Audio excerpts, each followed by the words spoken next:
Hi everyone, today we will be going through the inventory issue function. So once we log into Boss Portal, go to inventory section and you will be seeing this is the inventory issue. So when you click into it, you will see all the history, the debit note, for example this one, there is a delivery note number and this item has been delivered to this sales order and the status is item has been delivered. So these are the item that is being delivered lah. So the storage location and the quantity.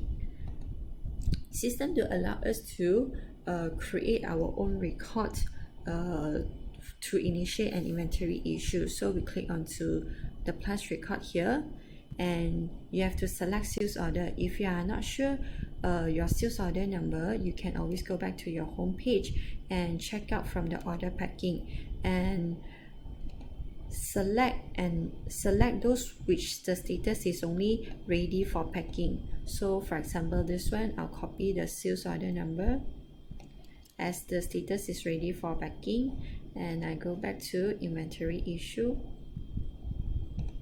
I create a new record, key in the sales order number and you can insert any remarks if you have any, and then I'll following by click on this plus to add product.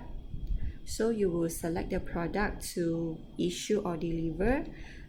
So I just click on this black coffee and you will see this is selected. So I will click on to save button to add the product into inventory issue and you will be seeing the item is being added successfully. So next we will click on to save button on the inventory issue main screen to confirm lah. And now record has been added successfully. You will be seeing the delivered note number will be generated by the system automatically and the status here saying that for this sales order number the item has been delivered. So these are the item you chose.